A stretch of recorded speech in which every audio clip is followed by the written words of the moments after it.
नमस्ते बच्चों। आज आपको पाठ 7 प्रायश्चित का व्याख्या पढ़ना है। इस पाठ में जो हमारे समाज में व्याप्त अंधविश्वास है या अन्य जो कुरीतियां हैं उसको इंगित करके लेखक लिख रहे हैं। इसको कल मैंने आप लोगों को पीडीएफ भी भेजा था। उस पीडीएफ को में आपने इसकी बुक रीडिंग के लिए मैंने बोला था, आप लोगों ने कर भी लिया होगा। बच्चों, इसमें जो हमारे समाज में व्याप्त अंधविश्वास है उसे एक हास्य कथा के माध्यम से जो है कथाकार ने समाज के सामने प्रस्तुत किया है और उस पर ऐसा कटाक्ष किया है कि इंसान उसे पढ़ करके अच्छी तरह से समझ जाए और उन कुरीतियों, उन अंधविश्वासों से वह दूर हो जाए। इस हास्य कथा के माध्यम से कथाकार ने समाज में व्याप्त अंधविश्वास एवं धार्मिक पाखंड को बड़े ही रोचक तथा सहज तरीके से व्यक्त किया है। कथा यह संदेश देती है कि हमें धर्म के नाम पर प्रपंच एवं आडंबरों के चक्कर में न पढ़कर अपनी बुद्धि एवं विवेक से काम करना चाहिए। इसे एक बिल्ली और एक बहू के माध्यम से इसको दर्शाया गया है। अगर कबरी बिल्ली घर में किसी से प्रेम करती थी तो रामू की बहू से, अगर रामू की बहू किसी से घृणा करती थी तो कबरी बिल्ली से। रामू की बहू 2 महीना हुआ मायके से प्रथम बार ससुराल आई, यानी कि उसकी तुरंत अभी शादी हुई थी 2 महीना पहले। पति की प्यारी और सास की दुलारी 14 वर्ष की बालिका, यानी कि यह बाल विवाह को इंगित कर रहा है। भंडार घर किसे कहते हैं बच्चों? जहाँ पर राशन, यानी कि आपका जो दाल है, चावल है, आटा, गेहूं जो भी है, जिस घर में रखा जाता है, अनाज घर जिसको बोलते हैं, उसको लोग भंडार घर भी कहते हैं। भंडार घर की चाबी उसकी करधनी में लटकने लगी। नौकरों पर उसका हुक्म चलने लगा और रामू की बहू घर में सब कुछ सास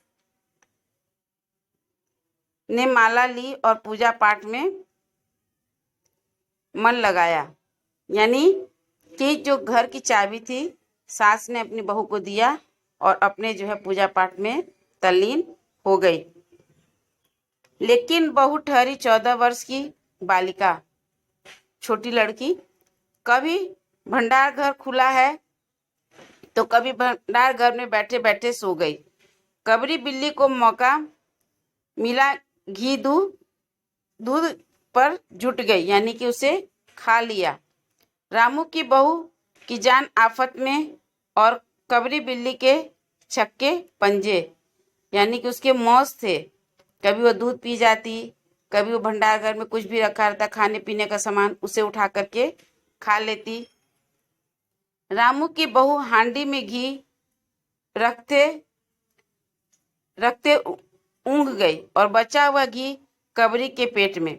रामू को बहू दूध ढककर मिश्रानी को अनाज देने गई और दूध नदारत, यानी कि बिल्ली दूध पी जाती थी। उसने जो है, कबरी बिल्ली ने जो है रामू की बहू को बहुत ज्यादा परेशान किया था। अगर यह बात यहीं रह जाती तो बुरा न था। कबरी रामू की बहू से कुछ ऐसा परच गई थी कि रामू की बहू के लिए खाना पीना दुश्वार हो गया था। यानी कि वो थोड़ा सा भी पलकत मारती, इधर से उधर अगर हो जाती तो बिल्ली जो है उसके चटकवाई में रहती और वो सारा चीज जो है जूठा करके चली जाती थी। रामू की बहू के कमरे में रबड़ी से भरी कटोरी पहुंची और रामू जब तक आए तब तक कटोरी साफ चटी हुई, मतलब बिल्ली जो उसे खा जाती थी। बाजार से मलाई आई और जब तक रामू की बहू ने पान लगाया मलाई गायब। रामू की बहू ने तय कर लिया कि या तो वही घर में रहेगी या फिर कबरी बिल्ली ही। मोर्चा बंदी हो गई और दोनों सतर्क। बिल्ली फंसाने का कटघरा आया, उसमें दूध चूहे, मतलब बिल्ली को पकड़ने के लिए जो है उसने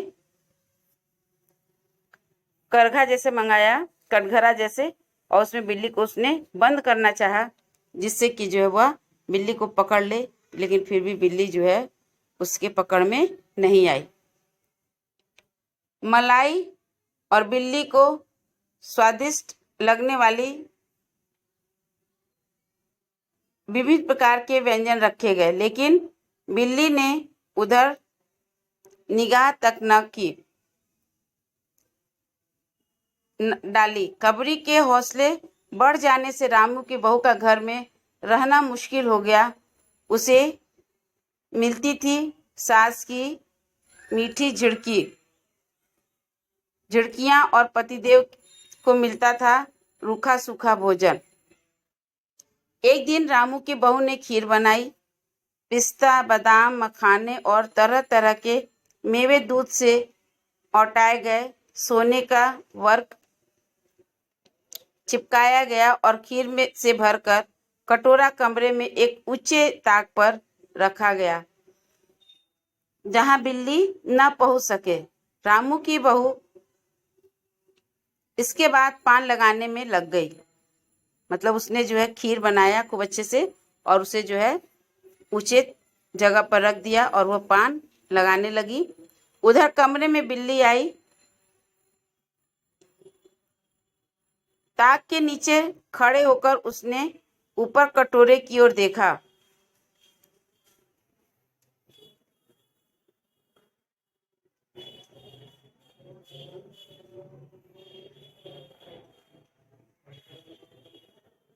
खड़े होकर उसने ऊपर कटोरे की ओर सूंघा। माल अच्छा है। ताक की ऊंचाई का अंदाजा लगाया और देखा कि रामू की बहू पान लगा रही है। पान लगाकर रामू की बहू सास को देने चली गई और कबरी ने छलांग मारी। पंजा कटोरे में लगा। कटोरा झंझनाहट के साथ फर्श पर, यानी कि वह फर्श पर गिर गया। कटोरा कहाँ गिर गया? फर्श पर गिर गया। उसके बाद क्या हुआ? कटोरे के आवाज रामू की बहू के कान में पहुंची। सास के सामने पान फेंक कर वह दौड़ी। क्या देखती है कि फूल का कटोरा टुकड़े टुकड़े, खीर फर्श पर और बिल्ली डट कर खीर उड़ा रही है। रामू की बहू को देखते ही कबरी चंपत, यानी कि बिल्ली जो वहां से भाग गई। रामू की बहू को देखते ही बिल्ली वहां से भाग गई, यानी कि बिल्ली ने रामू के बहू के नाक में दम कर रखा था। उसे एकदम परेशान कर दिया था उसने, क्योंकि वह जान गई थी कि यह लापरवाही करती है और वह उसे जो है उस चीज को बार बार कबरी बिल्ली जो है परेशान करने के लिए, या उसको तो केवल खाने को चीज मिलता था अच्छा अच्छा, जिससे कि वह रामू की बहू को परेशान करती थी। रामू की बहू ने कुछ सोचा। इसके बाद मुस्कुराती वह उठी। नहीं बच्चों, ये वाला पैरा रह गया, सॉरी। रामू की बहू पर खून सवार हो गया। न रहेगा बांस न बजेगी बांसुरी। रामू की बहू ने कबरी की हत्या पर कमर कस ली। रात भर उसे नींद न आई। किस दाव में से कबरी पर वार किया जाए कि फिर जिंदा न बचे, यह पड़े पड़े सोचती रही। यानी कि वह जो है बिछावन पर पड़े पड़े इस बात को हमेशा ध्यान पे देती रही कि कैसे बिल्ली को मारा जाए। सुबह हुई और वह देखती है कबरी देहरी पर बैठी बड़े प्रेम से उससे देख रही है। रामू की बहू ने कुछ सोचा। इसके बाद मुस्कुराती वह उठी। कबरी वहां से खिसक गई। रामू की बहू एक कटोरा दूध दरवाजे की देहरी पर रखकर चली गई। साथ में पाटा लेकर लौटी तो देखती है कि बिल्ली दूध में जुटी है। मौका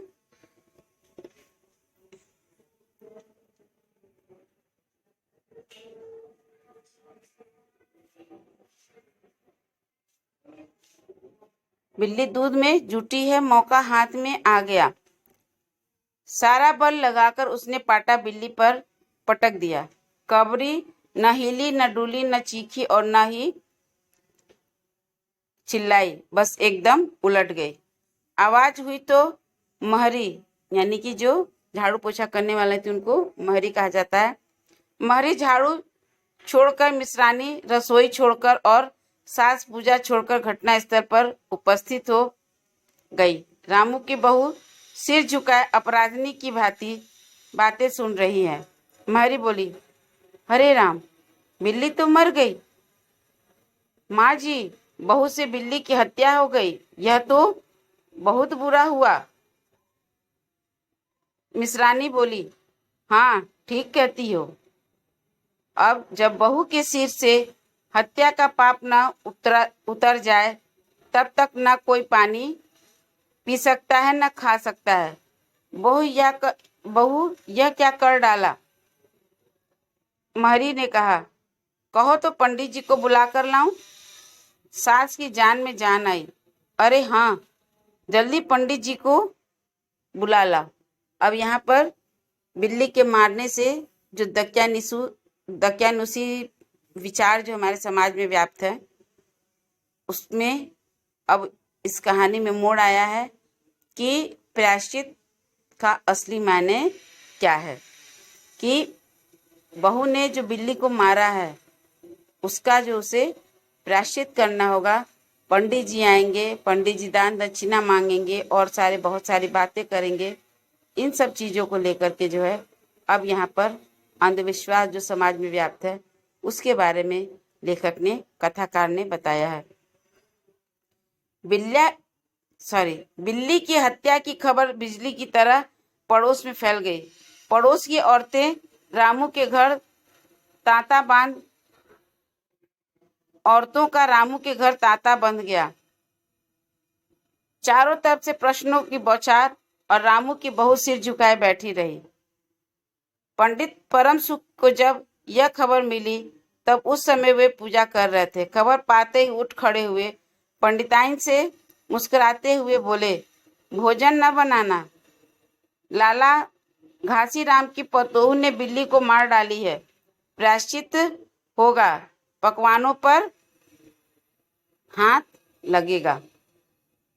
अब यहाँ पर पंडित जो है वो अपना उल्लू सीधा करने के लिए उनके घर जाते हैं, रामू के घर, और यहाँ पर वो तरह तरह के उनको पाखंड और तरह तरह के उनको कार्य को बताते हैं।